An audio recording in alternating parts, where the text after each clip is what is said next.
Good evening students. आज की class में हम यूनिट सेकंड पढ़ेंगे। Unit second solution.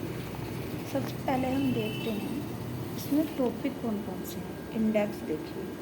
फर्स्ट है टाइप्स ऑफ सॉल्यूशन, सेकंड है expressing concentration of solutions, third solubility, fourth vapour pressure of liquid solution. Next है ideal and non ideal solution, colligative properties and determination of molar mass and molar mass. ये topic हमारे main topic है। इसके अंदर हमारे सब topic भी आते हैं। अब हम सबसे पहले पढ़ते हैं, इंट्रोडक्शन पढ़ते हैं। सॉल्यूशन होता क्या है? व्हेन टू मोर और मोर chemically non-reacting substances are mixed together homogeneous mixture, the mixture is called solution. solution क्या है? जब हम किसी भी दो सब्सटेंस को मिला देते हैं। जैसे कि मैंने एक ये बीकर ले रखा है, इस बीकर में मैंने ये शुगर डाल दी है। नेक्स्ट इसको मैं पानी में डिज़ोल्व करती हूँ। ये जो पार्टिकल्स बना लो इसको, ये हमारी शुगर है और ये हमारे क्या है? वाटर है, यानी कि H2O है। H2O हमारा यहाँ क्या है? एक सॉल्वेंट है। शुगर क्या है? हमारी एक सॉल्यूट है। तो सॉल्यूशन क्या हुआ? सॉल्यूट प्लस सॉल्वेंट का मिक्सचर क्या कहलाता है? सॉल्यूशन कहलाता है। यानी कि सॉल्यूट एंड सॉल्वेंट का मिल जाना क्या है? सॉल्यूशन है। ये चीज़ मैंने आप लोगों को यहाँ एक्सप्लेन कर दी। टू और मोर केमिकली नॉन रिएक्टिंग सब्सटेंस जो आपस में रिएक्ट ना करते हैं और कैसे हो? होमोजीनियस हो, हम उन्हें क्या बोलते हैं? होमोजीनियस मिक्सचर बोलते हैं। नेक्स्ट है when the solution is compose of only two chemical substance it is term as binary solution. Binary solution क्या होता है? सॉल्यूट और सॉल्वेंट को मिलाना, और हम इसे टर्नरी और क्वाटरनरी दोनों बोलते हैं। ये मैंने यहाँ लिखा हुआ है। Binary solution is equal to क्या होता है हमारा? सॉल्यूशन। और सॉल्यूशन कैसे बनता है? Solute plus solvent. अब आती है कि सॉल्यूट क्या होता है? The component present in lesser amount, यानी कि जब हमारा सॉल्यूट या वो कंपोनेंट जो लेस अमाउंट में होता है उसे हम क्या बोलते हैं? सॉल्यूट बोलते हैं। Solvent the compound present in greater amount, जब हमारा कंपोनेंट ग्रेटर अमाउंट में है, यानी कि ज़्यादा अमाउंट में क्या होता है? सॉल्वेंट। फिर हम उस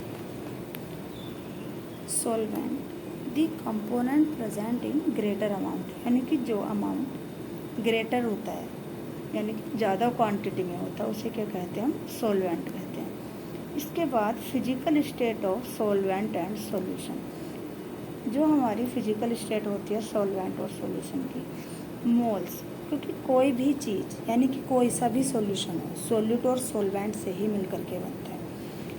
मोल्स जब हम निकालते हैं तो सॉल्यूट को स्मॉल n से रिप्रेजेंट करते हैं, solvent capital N, mass W small and solvent W capital. हम इसे W1 W2 भी ले सकते हैं, WA WB भी ले सकते हैं। मोलर मास सॉल्यूट का स्मॉल m से, सॉल्वेंट का कैपिटल M से। Mole fraction solute XB and solvent XA।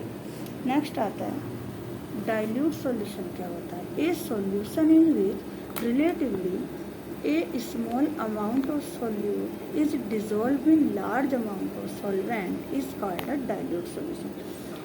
Simple language में हम कहेंगे डाइल्यूट सॉल्यूशन का मतलब होता है कि मेरे पास 1 ml H2SO4 है और मैं इसको 5 ml H2O में मिला दूँ। इन दोनों को जब मैं मिक्स कर देती हूँ तो ये डाइल्यूट सॉल्यूशन बन जाता है। इसे हम क्या कहते हैं? Dilute solution. नेक्स्ट है जैसे कि इसी में हमारा आता है कंसंट्रेट सॉल्यूशन क्या होता है?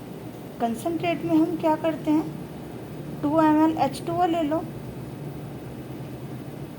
और या फिर हम इसमें 10 ग्राम शुगर ले लें, इसे हम मिला दें तो कैसा सॉल्यूशन हो जाता है? कंसंट्रेट सॉल्यूशन हो जाता है। ये लिखा भी है मैंने, concentrate solution, A solution in which relatively a large amount of the solute एक लार्ज अमाउंट में प्रेजेंट होता है, हम उसे क्या बोलते हैं? कंसंट्रेट सॉल्यूशन बोलते हैं। नेक्स्ट आता है टाइप्स ऑफ सॉल्यूशन। हमें सबको पता है कि जो हमारा सॉलिड है वो 3 स्टेज में होता है, यानी कि जो 11th में हम पढ़ जाते हैं सॉलिड की 3 स्टेज होती है। सॉरी, कोई भी हमारा मैटर है उसकी 3 स्टेज हैं, solid, liquid and gas. 3 phase में होता है, वो चीज़ यहाँ बताइए। फर्स्ट है gaseous solution, liquid solution and solid solution. इस टाइम फिर सॉल्यूट क्या है? गैस, लिक्विड, सॉलिड, क्योंकि तीनों फेज में है। लेकिन सॉल्वेंट किस में है? गैस में ही है। अब यहाँ देखिए, अगर हम गैस को मिलाते हैं तो किसका मिक्सचर बनता है? Mixture of oxygen and nitrogen. Liquid gas को मिलाते हैं तो chloroform mix with nitrogen. Solid gas को मिलाते हैं तो कम्फर इन नाइट्रोजन गैस। कम्फर मतलब होती है कफू। लिक्विड सॉल्यूशन में फेज तो 3 आएंगी, गैस, लिक्विड, सॉलिड। गैस और लिक्विड को मिलाते हैं तो oxygen dissolve in H2O, liquid ethanol dissolve in H2O, solid liquid को डिजोल्व करते हैं तो ग्लूकोज डिजोल्व इन H2O। फिर बात आती है सॉलिड सॉल्यूशन की। 3 फेज में डिवाइड है ये भी, गैस, लिक्विड, सॉलिड में। सॉल्वेंट क्या है? Solid, solid, solid. जब गैस सॉलिड को मिलाते हैं तो solution of hydrogen in PD। Liquid solid में amalgam of mercury with sodium. Solid में copper dissolve with gold. Next को हम ऐसे पढ़ेंगे। नेक्स्ट हमारी कुछ कंसंट्रेशन टर्म्स हैं। फर्स्ट आती है मास परसेंट। मास परसेंट यहाँ मैं ओनली आप लोगों को फॉर्मूले बता रही हूँ, इसके न्यूमेरिकल्स हम नेक्स्ट वीडियो में करेंगे। मास परसेंटेज को अगर हम देखते हैं, W2/W1 + W2 इजिकल इंटू 100, ये परसेंटेज निकालने के लिए 100 का यूज करते हैं। W2 हमारा क्या हो जाता है? Mass of solute. W1 क्या हो जाता है? Total mass of solution. Volume percent V2/V1 + V2, यानी कि इंटू 100। V2 क्या है? Volume of solution. V1 क्या है? Total volume of solvent. ये चीज़ मैं बताती हूँ कि टेम्परेचर पर डिपेंड करता है। हमेशा से वही कंपाउंड टेम्परेचर पे डिपेंड करते हैं, या वही कंसंट्रेशन टेम्परेचर पे डिपेंड करती है जहाँ वॉल्यूम यूज किया जाता है, लीटर में हो या ml में हो। क्योंकि अगर हम पानी को उबालते हैं, सपोज करो मैंने 2 ml पानी लिया और मैं उसे उबाल रही हूँ, तो उसमें से कुछ वेपर्स बन के भी उड़ेंगे ना, तो यानी कि वो टेम्परेचर पर डिपेंड करता है। टेम्परेचर के साथ इंक्रीज करने पे इंक्रीज होता है, डिक्रीज करने पर डिक्रीज होता है। नेक्स्ट आता है ppm। ppm की फुल फॉर्म होती है पार्ट्स पर मिलियन। कभी कभी इसकी फुल फॉर्म भी पूछ ली जाती है। इसका फॉर्मूला आता है W2/W1 + W2 × 10⁶। W1 and W2 क्या है? Mass of solvent and solute, और ये टेम्परेचर इंडिपेंडेंट, क्योंकि यहाँ क्या है? वेट ग्राम में है। मेरे पास कोई भी चीज़ सॉलिड में है, क्या वो टेम्परेचर उस पर डिपेंड करेगा? नहीं करेगा ना। जैसे कि मेरे पास 2 ग्राम चीनी है और मैं उसको यूँ ही सेम टेम्परेचर पे 10 ml H2O में डिज़ोल्व कर दूँ, अगर मैं टेम्परेचर बढ़ा दूँ तो क्या चीनी 1 ग्राम तो होएगी नहीं ना, 2 की 2 ही रहेगी। तो वही चीज़ है। फिर आता है mole fraction. Mole fraction x को हम x से रिप्रेजेंट करते हैं। x = होता है Na/Na + Nv। इसका मतलब है टेम्परेचर इंडिपेंडेंट। Na हमारा होता है, हम यहाँ लिख सकते हैं Na एंड Nv = होता है नंबर ऑफ मोल्स। इसे हम नंबर ऑफ मोल्स बोलते हैं। नेक्स्ट आती है मोलरिटी, जो कि इम्पोर्टेंट है। इसे कैपिटल M से रिप्रेजेंट करते हैं। M = होता है N/V। N मतलब नंबर ऑफ सोल्यूट और V मतलब वॉल्यूम। डिपेंड अपॉन टेम्परेचर, क्योंकि वॉल्यूम है तो डिपेंड तो करेगा ही। N क्या है? नंबर ऑफ सोल्यूट, यानी कि मोल्स ऑफ सोल्यूट, और V क्या है? Volume of litre.